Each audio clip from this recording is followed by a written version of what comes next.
Donc, je suis vraiment honorée ce midi plutôt, de pouvoir vous entretenir sur la question de l'intelligence artificielle relativement à la cybersécurité. Merci également aussi à vous, chers participants, pour votre présence ici ce midi. Je vois que le sujet est vraiment d'actualité aussi. Il intéresse beaucoup de personnes. Donc, merci de votre présence. Donc, merci aussi à Pierre Chaloum de m'avoir invité pour cette conférence. Avant d'aller plus loin, qui est Martha Anaïs-Cambou, je pense que Raymond m'a un peu présenté. Donc, je suis une femme passionnée en cybersécurité, en sécurité informatique, qui s'intéresse aussi à l'intelligence artificielle depuis peu. J'ai environ une quinzaine d'années d'expérience en sécurité, même si ça fait plus de 20 ans que j'ai été initiée à l'informatique. Je détiens plusieurs certifications en sécurité, présidente de Cybersérénité, donc une compagnie de conseil stratégique en gouvernance et architecture de sécurité. Nous offrons également aussi de la formation et de la sensibilisation en cybersécurité aux entreprises et aux particuliers. Je suis aussi présidente de la section ISACA de Québec, qui est une association qui œuvre dans le domaine associatif, dans le domaine de la gouvernance des technologies de l'information à travers plusieurs domaines tels que la gouvernance des TI, les risques, la cybersécurité et aussi la protection de la vie privée. Alors, la conférence. Donc, aujourd'hui, ce que je vous propose de faire, c'est vraiment de regarder l'intelligence artificielle avec les lunettes de l'experte en cybersécurité que je suis.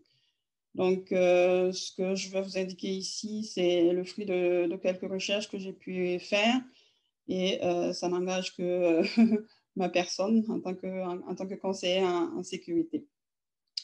L'objet de la conférence est vraiment de vous présenter quelques enjeux et risques de cybersécurité liés à l'intelligence artificielle, ainsi que les mesures de sécurité, mécanismes de sécurité qu'il est possible de mettre en place pour gérer ces risques.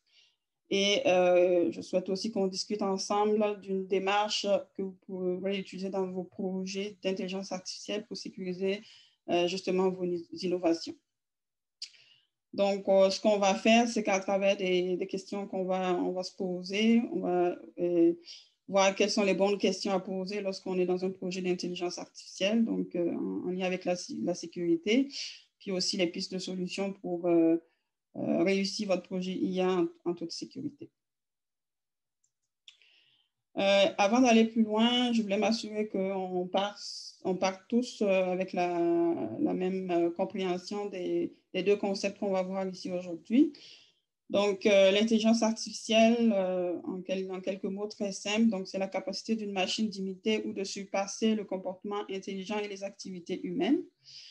Donc, dans ce domaine-là, je mettrai tout ce qui est système expert qui permet de prendre des décisions avec des règles qui sont définies à l'avance par un expert. Mais aussi, on met aussi dans ce panier-là tout ce qui est apprentissage automatisé, connu aussi sous le nom de machine learning. On est tous conscients des différentes possibilités que peut apporter l'intelligence artificielle sur notre vie quotidienne pour les particuliers, pour les entreprises, pour les gouvernements.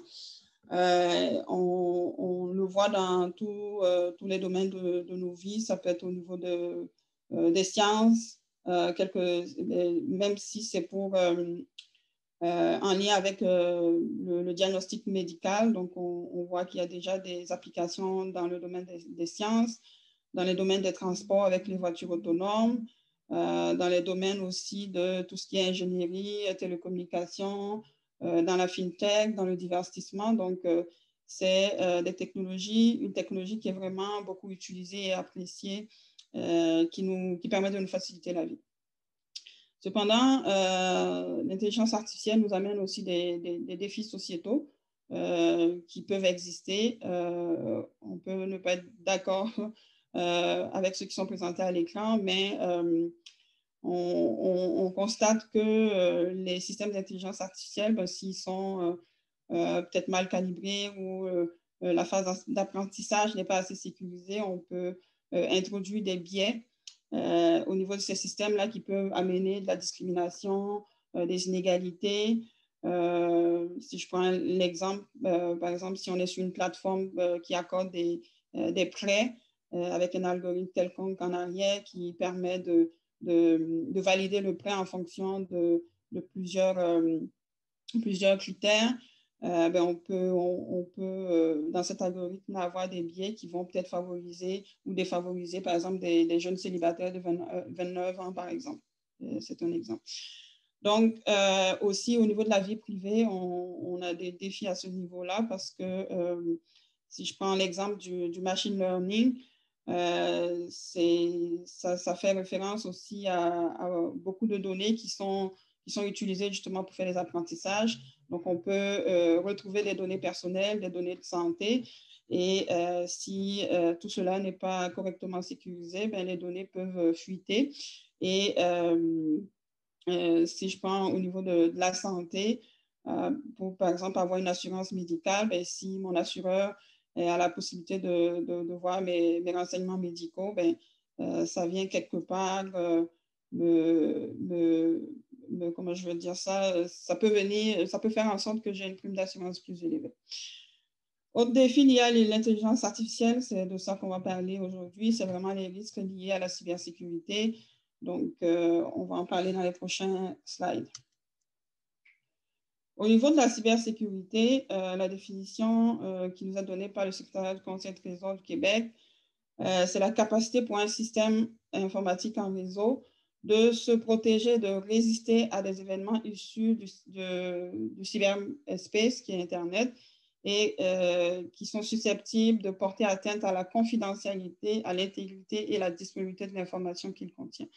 Donc, quand on parle de cybersécurité, les 3 critères qui sont mis en avant, c'est le critère de confidentialité des données, l'intégrité des données, s'assurer qu'ils sont fiables, et l'intégrité aussi des systèmes qui traitent ces données-là, mais également la disponibilité des données, que ce soit au niveau de la période d'apprentissage, mais aussi au niveau du traitement, mais également aussi la disponibilité des systèmes qu'on met à disposition au fait des différents utilisateurs.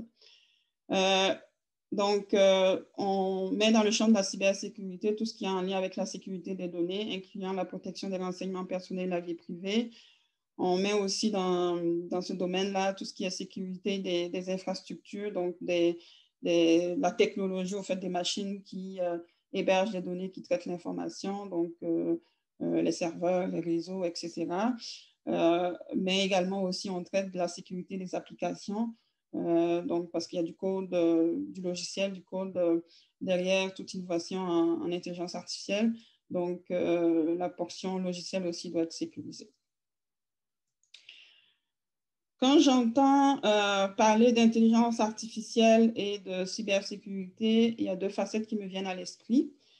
La première question que je peux me poser, c'est de savoir qu'est-ce que l'intelligence artificielle peut apporter aux innovations en cybersécurité. Donc, notamment, utiliser l'intelligence artificielle pour améliorer les techniques de cyberdéfense, les techniques de détection et tout. Ce midi, on ne va pas aborder cet aspect-là parce que je pense qu'il y a un autre webinaire dans quelques semaines qui l'aborde. Ce qu'on va aborder, c'est vraiment l'autre facette, c'est-à-dire qu'est-ce que la cybersécurité peut apporter au projet d'intelligence artificielle. Notamment, on peut essayer de répondre à la question pourquoi et comment sécuriser nos innovations en intelligence artificielle. Donc, on va le voir à travers les enjeux, les risques qu'on peut mettre de l'avant et puis les mécanismes de sécurité pour les mitiger. En tant qu'enjeu de sécurité lié à l'intelligence artificielle, comme je disais tantôt, je vois l'enjeu au fait sur 2 angles aussi. Un enjeu plus positif, donc les possibilités que ça peut amener, versus un enjeu plus relié aux risques ou aux impacts négatifs, au fait que que l'on peut avoir dans l'utilisation de l'intelligence artificielle si on ne sécurise pas correctement. Donc, au niveau des possibilités, je l'ai un peu dit, donc c'est vraiment d'utiliser l'intelligence artificielle pour automatiser la protection, la défense et la réponse en matière de cybersécurité.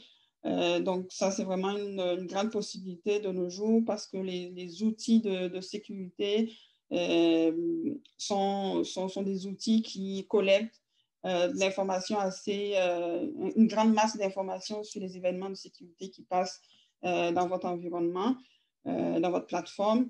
Donc, c'est souvent très difficile pour un humain de pouvoir corréler l'information dans toutes ces plateformes-là pour pouvoir prendre des décisions éclairées. Donc, l'automatisation qui nous vient avec l'intelligence artificielle peut donner un grand coup de main à ce niveau-là.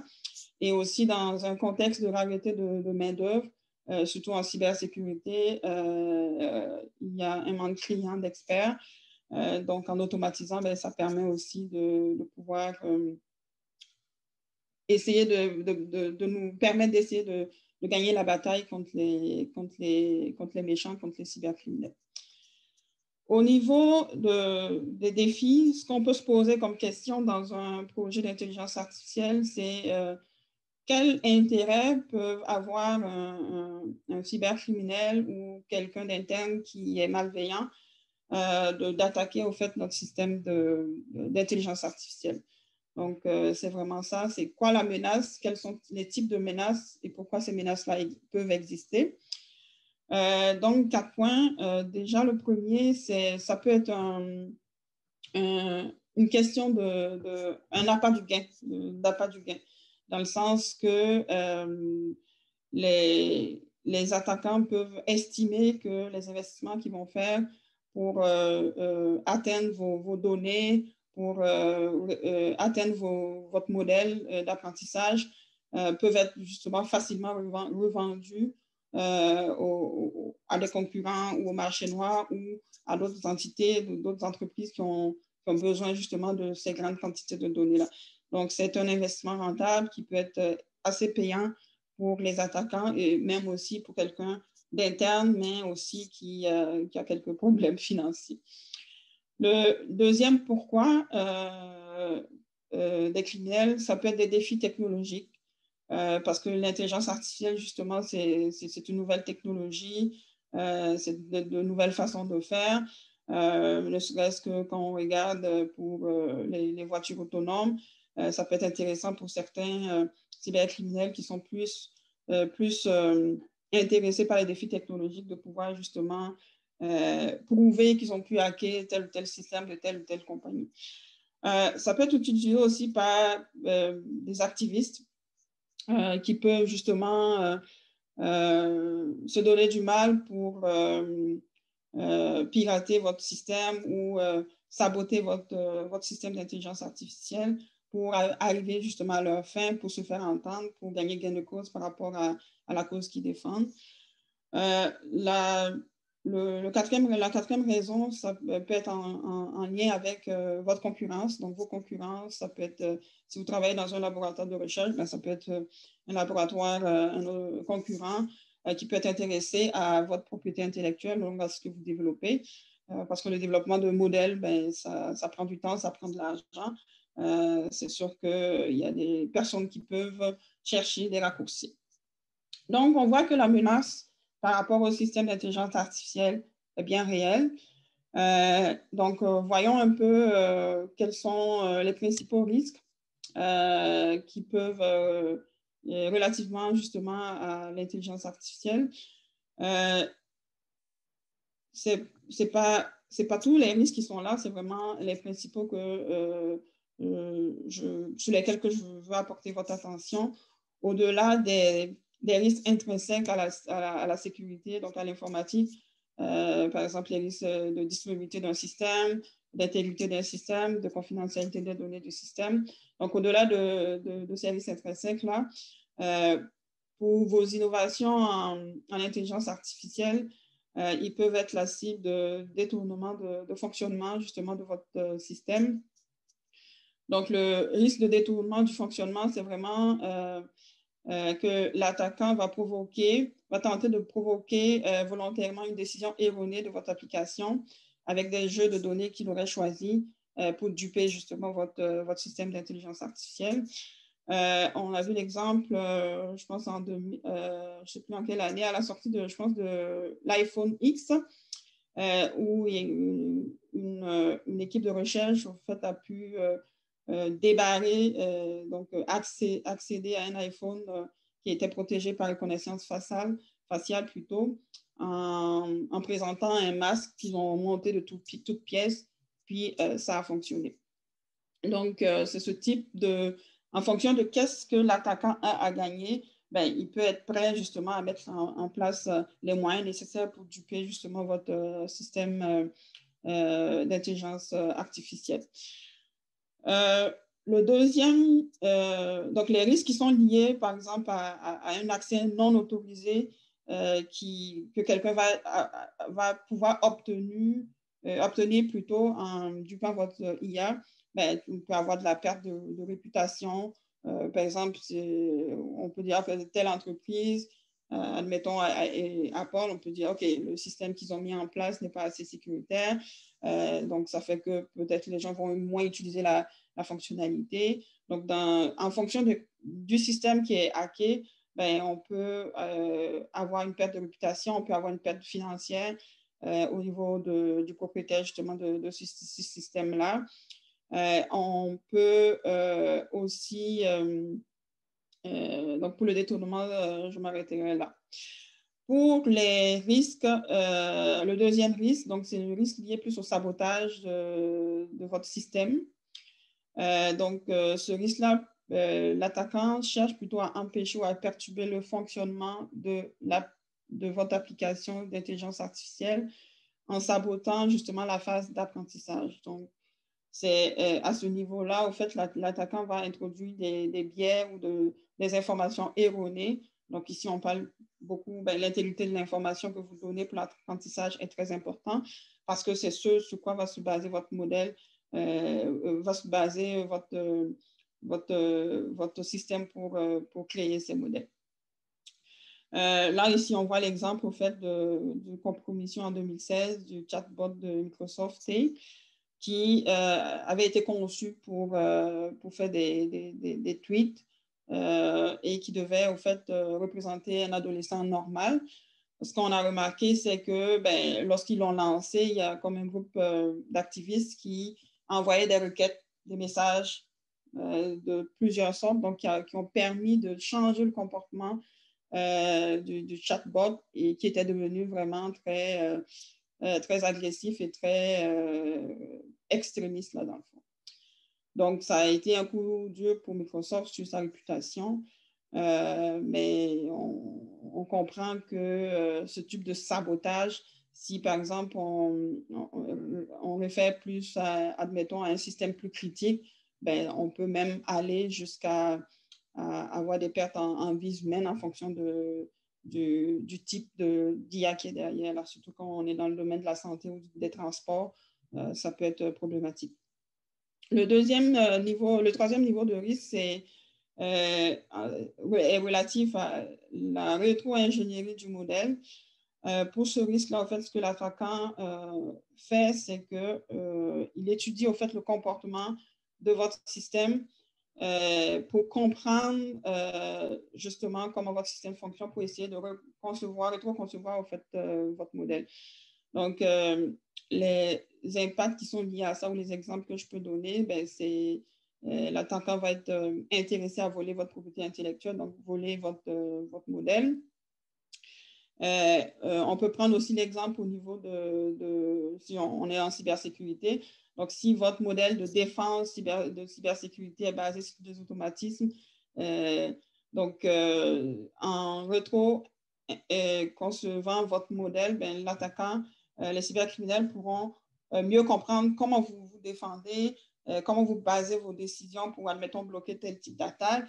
Ça va leur permettre de mieux se préparer pour venir vous attaquer. Donc, ça aussi, ça peut être au niveau impact pour l'organisation qui l'utilise.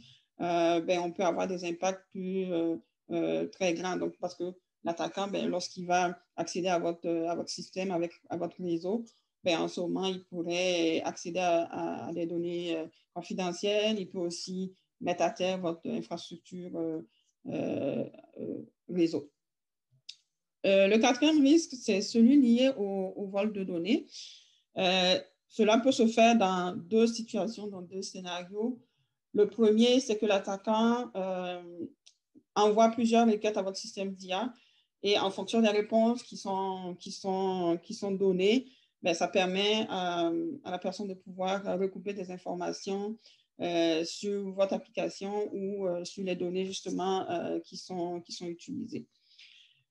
L'autre facette du vol de données, ça peut être que l'attaquant a réussi à rentrer sur vos infrastructures et à voler carrément vos bases de données ou à faire des exfiltrations massives de bases de données vers d'autres environnements. Donc, pour ce qui est du vol de données, ce qui me vient à l'esprit directement, c'est le vol d'identité. Si, par exemple, votre système d'IA manipule des données, des renseignements personnels, des données personnelles, ils peuvent être utilisés après à des fins de fraude ou de vol d'identité. Donc, pour ces risques-là, donc comme on l'avait dit, la menace est bien réelle. On a parlé des différents risques, des scénarios possibles, donc à haut niveau. La slide suivante, au fait, nous montre des attaques spécifiques, au fait, qui sont liées au machine learning. Donc, les risques, au fait, qu'on a vu à la prochaine slide, donc le détournement, le sabotage, peuvent être réalisés par des attaques dites d'empoisonnement. Donc, dans ces attaques-là, ce que l'attaquant fait, c'est qu'il introduit des informations erronées, non intègres, qui vont permettre de modifier, au fait, votre période d'apprentissage et faire que votre modèle soit erroné à la fin. Donc, ce qui facilite au fait ce type d'attaque, c'est lorsque votre système d'information, l'IA plutôt, est exposé, donc est public et que les gens peuvent venir lui injecter au fait des informations pour pouvoir aider son apprentissage. Donc, on est plus sujet à pouvoir introduire des biais à ce niveau-là. Et aussi, un système d'IA est plus sujet à des attaques d'empoisonnement lorsque la fréquence d'apprentissage est en continu. Donc, ça fait que la fenêtre au fait d'attaque pour introduire des données erronées pour modifier votre modèle est plus grande. Donc, vous êtes plus susceptible de pouvoir y être victime. Le second type d'attaque est plus en lien avec tout ce qui est rétro-ingénierie des modèles, le vol de données, qui cible la phase d'apprentissage, mais également aussi la phase de traitement de votre système d'intelligence artificielle.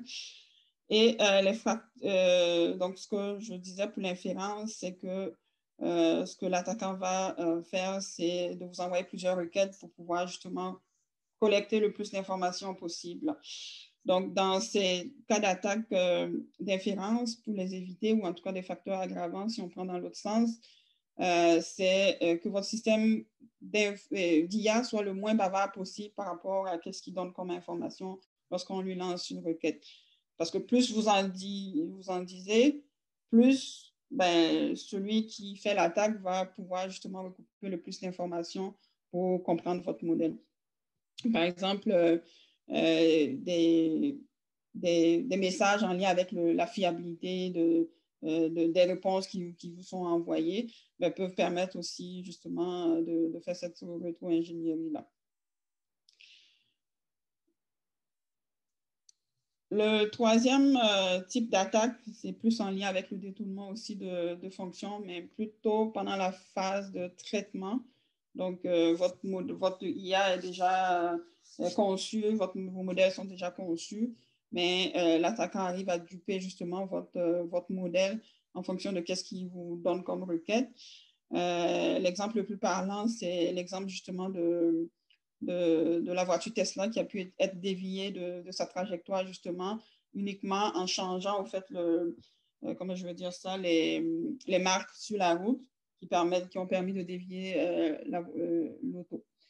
Donc, pour ce type d'attaque par évasion, ce qui est comme facteur aggravant, c'est la complexité de vos entrées. Donc, lorsqu'il y a comme beaucoup d'informations que l'IA doit prendre en considération pour faire sa décision, si c'est des informations de type complexe, telles que des images, des sons qui sont difficiles à analyser souvent, ou qui prennent plus de temps à analyser, on a plus de chances justement d'avoir des attaques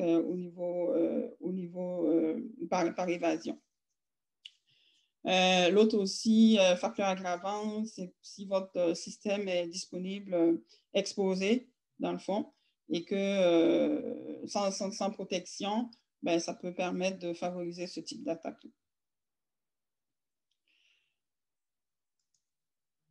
Donc, on a vu que la menace est bien réelle, qu'il y a des techniques d'attaque qui existent, qu'il y a des facteurs aggravants par rapport au type de technologie qui est utilisé. Donc, partant de là, qu'est-ce qu'il faut mettre en place pour sécuriser nos innovations en intelligence artificielle? La première piste de solution est en lien avec la sécurité par conception, donc security by design, et la sécurité par défaut. Ce que je veux au fait vous donner comme cue ici, c'est de se poser très tôt les bonnes questions lorsque vous entamez votre projet d'intelligence artificielle. Donc, les questions que vous pourrez vous poser, qu'est-ce que j'ai intérêt à protéger? Est-ce que je manipule des informations sensibles? C'est quoi le domaine d'utilisation de mon intelligence artificielle? Est-ce qu'il y a des risques à ce niveau-là? Donc, il faut vraiment se poser les bonnes questions. Se poser les questions au niveau des menaces. Qui a intérêt à tirer profit de mon IA? Quelles sont mes vulnérabilités possibles? Quels sont les impacts qui sont attachés à ça? Donc, ça permet ici de pouvoir évaluer les risques de cybersécurité liés à mon projet d'IA pour pouvoir justement choisir au fait des mécanismes de sécurité adéquats en fonction du risque que vous allez analyser afin de pouvoir les mettre en place. Donc, ce qui vous permet de pouvoir concevoir votre architecture de sécurité adéquate en fonction des risques que vous identifiez. L'autre point aussi, l'autre question qu'on peut se poser après ça, au fur et à mesure, c'est comment nous assurer que tout ce qu'on a mis en place est sécuritaire. Donc, ça serait d'effectuer des tests à plusieurs moments de votre projet pour pouvoir justement tester les différents types d'attaques dont on a parlé, pour pouvoir tester la sécurité aussi de votre environnement informatique, parce que tout ça se base sur votre technologie. Et pour la notion de sécurité par défaut, donc d'utiliser des paramètres de sécurité qui sont les plus sûrs en fonction des risques que vous avez évalués. Donc, ici, notamment, c'est, admettons, de pouvoir, au niveau, par exemple, de vos bases de données, de pouvoir supprimer tout ce qui est mot de passe par défaut. Donc, en ce moment, vous venez rehausser par défaut votre mot de passe administrateur sur vos bases de données, par exemple. Donc, c'est ce genre de questions que vous devez vous poser tout au long de votre projet et il faut les poser le plus tôt possible parce que si vous ne le faites pas, puis c'est en fin de projet que vous commencez à vous poser des questions sur la sécurité, il est un peu tard dans le sens que l'introduction de la sécurité plus tard va vous coûter plus cher et ça va prendre ça va occasionner des délais au niveau de votre projet. Pour ce qui concerne le privacy by design, c'est un peu la même chose. Ça se poser les questions dès la conception, pendant la conception, sur les données personnelles, sur la vie privée. Est-ce que je manipule des données personnelles? À quelle fin ces données vont être collectées? Est-ce que je dois avoir un consentement des propriétaires? Est-ce que le consentement est éclairé? C'est quoi les délais de conservation par rapport à ces données-là? Donc, finalement, lorsque j'ai plus besoin de ces données, qu'est-ce que j'en fais? Donc, c'est des questions qu'il faut se poser le plus tôt possible pour pouvoir mettre en place des mécanismes de protection suffisante pour pouvoir justement gérer toutes les questions de protection des renseignements personnels et de la vie privée. Dans tout ceci, si dans votre équipe de projet, il est très fortement conseillé d'avoir un expert en sécurité qui accompagne le projet justement tout le long pour pouvoir vous aider à poser les bonnes questions et à pouvoir y répondre adéquatement. Autre piste de solution, donc un peu pêle-mêle par rapport à qu'est-ce qu'on peut mettre en place comme mécanisme pour sécuriser votre projet. En parlant de protection des données, donc il faut penser à protéger vos données à chaque étape du projet. Déjà, dès le début, il faut se poser la question par rapport à la réglementation. Est-ce que, comme je disais tantôt, est-ce que j'ai des données personnelles? Donc, est-ce que je suis soumis à la loi sur la protection des renseignements personnels? Est-ce que je suis soumis au RGPD, par exemple? Est-ce que je manipule des informations de santé? Est-ce que je suis soumis à des lois en lien avec les informations de la protection des renseignements de santé? Si je manipule des renseignements plus financiers, est-ce que je suis soumis au PCI-DSS? Donc, c'est des questions à se poser par rapport à la réglementation pour vous assurer que dans le cadre de votre projet, que vous respectez cette recommandation en lien avec l'utilisation des données. Toujours concernant la protection des données, et vous pouvez envisager aussi d'utiliser des données qui sont désensibilisées, donc qui sont soit anonymisées, pseudonymisées ou dépersonnalisées, et en fonction de qu'est-ce que vous voulez faire, et puis en fonction de, par rapport à votre projet, est-ce que le fait de dépersonnaliser ou d'anonymiser une donnée, est-ce qu'il y a un gain derrière ça? C'est-à-dire, est-ce que la donnée va avoir la même valeur pour votre projet? Donc, c'est des questions à se poser pour ça. Mais également aussi, si on utilise, admettons, des données au niveau de notre période d'apprentissage, puis que la période d'apprentissage est terminée, les données, peut-être que ce serait bien de les désensibiliser si vous les conservez encore pour un temps. Pour la protection des données aussi, n'oublions pas tout ce qui concerne la gestion des accès, donc gérer adéquatement les accès à vos données. Vous assurer que les personnes qui accèdent aux données sont légitimées de le faire. Vous pouvez aussi recourir à des techniques de chiffrement donc, pour rendre l'information lisible par le commun des mortels lorsque nécessaire.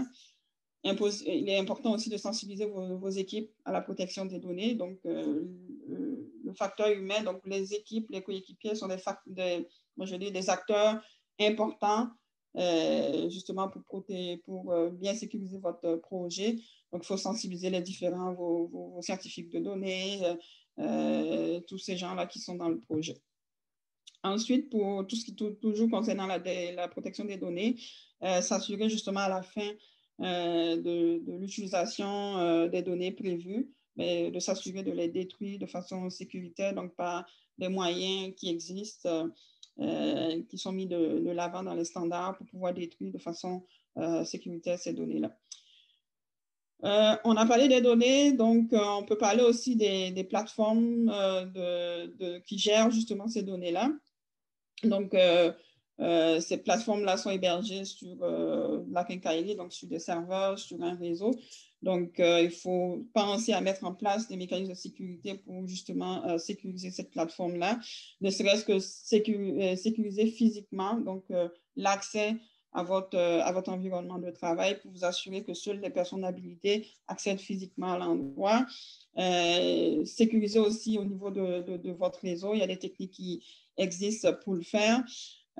Contrôler les accès à votre réseau, contrôler les accès aussi de vos administrateurs informatiques.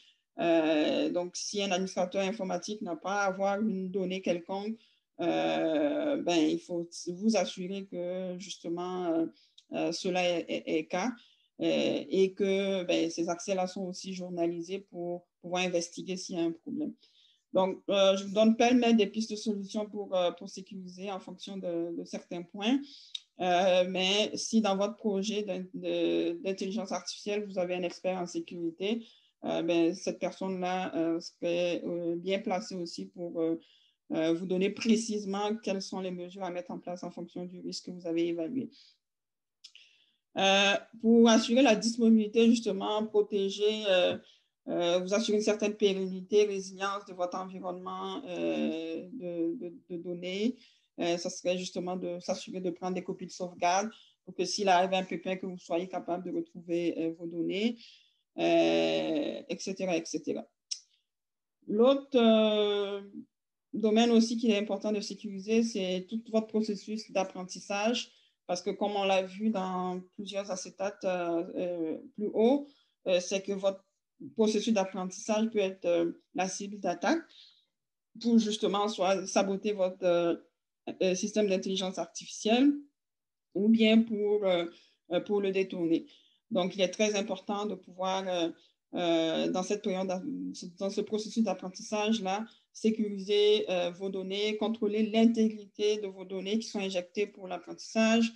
On vous conseille aussi également d'introduire des validations physiques, donc des validations de personnes, d'experts, lorsque votre modèle est en train d'être construit pour vous assurer justement qu'il n'y a pas eu de données erronées qui ont été injectées. Donc, ça vous permet de suivre, d'avoir quelqu'un de physique, une personne qui peut suivre ce processus d'apprentissage-là.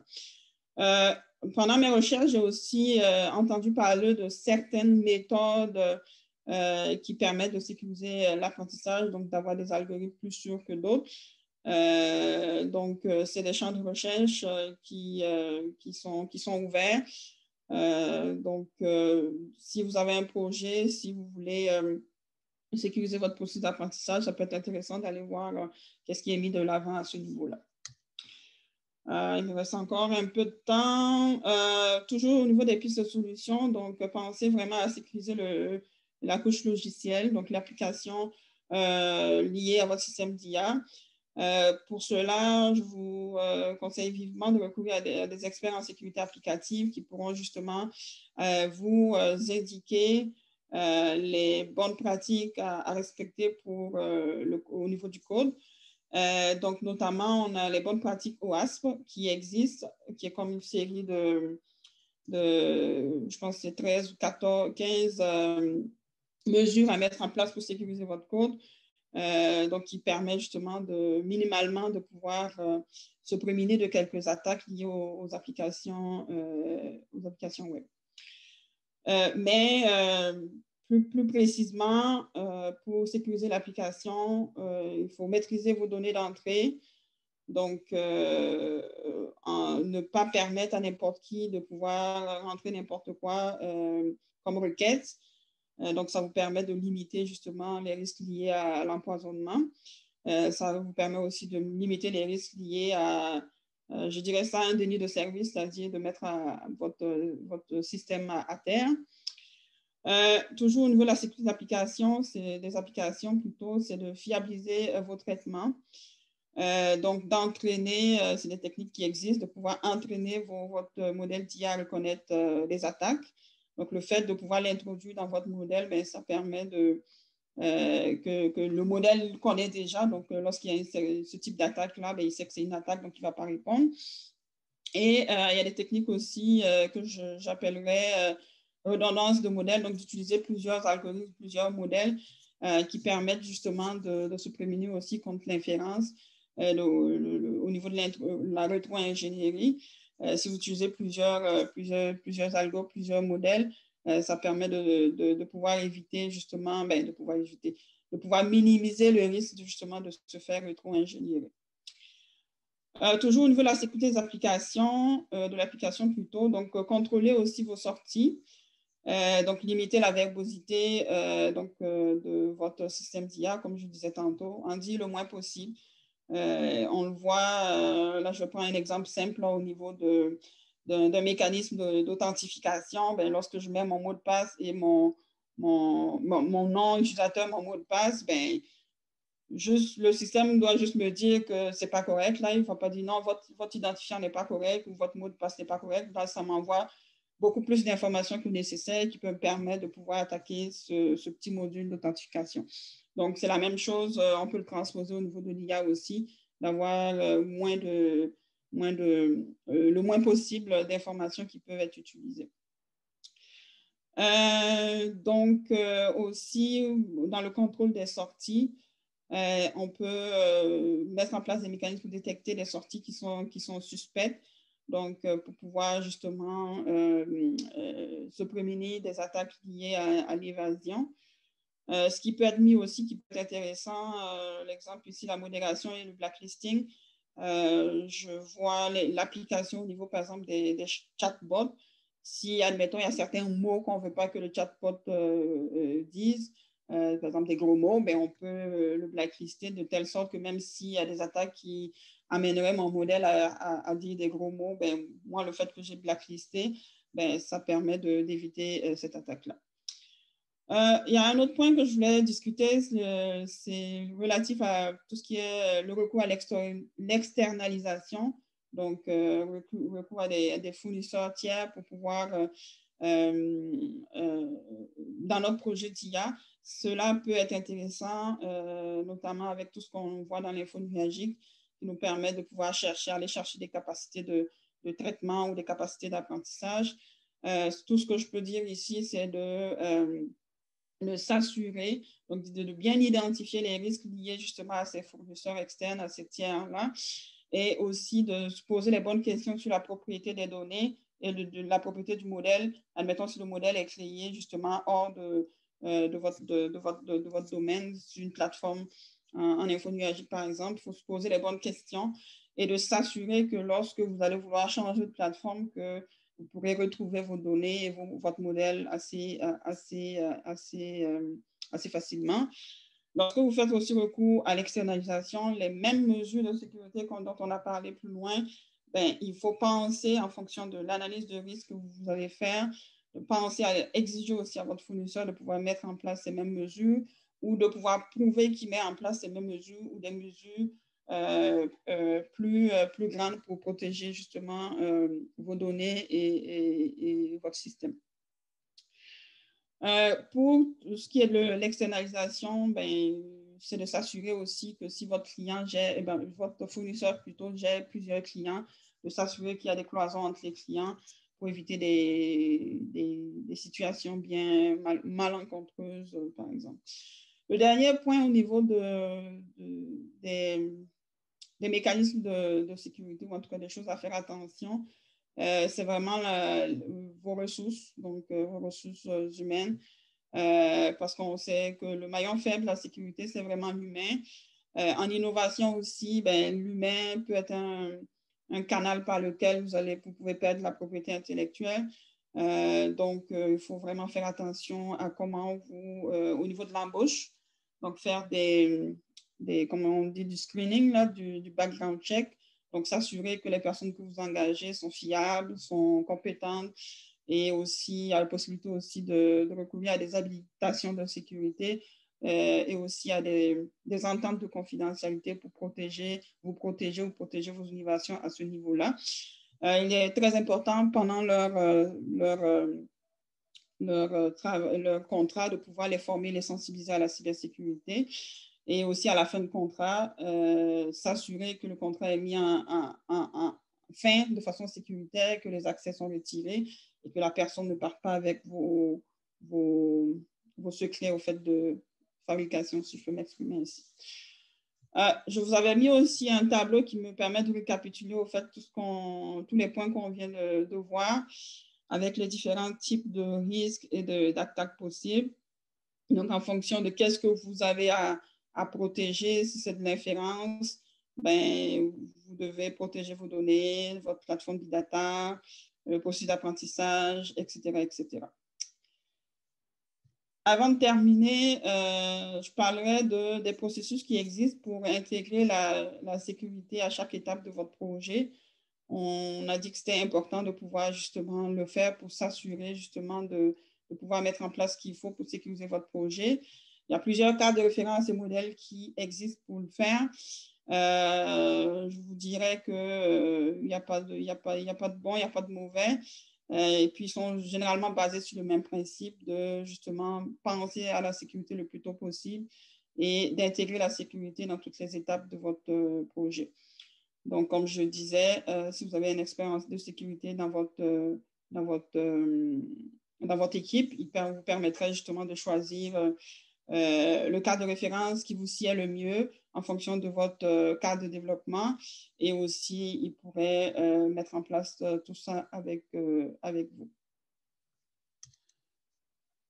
Je terminerai avec un exemple ici qui me vient pendant mes recherches que j'ai retrouvées de la compagnie Wavestone, qui marque un peu comment intégrer la sécurité à chaque étape de votre projet d'innovation en intelligence artificielle.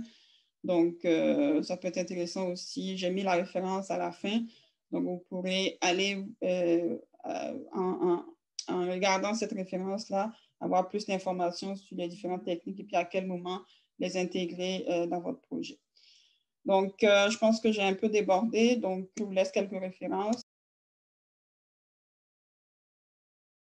J'espère vous avoir donné le goût d'en savoir un peu plus et puis avoir allumé les lumières qu'il faut pour vous poser les bonnes questions pour justement sécuriser vos innovations.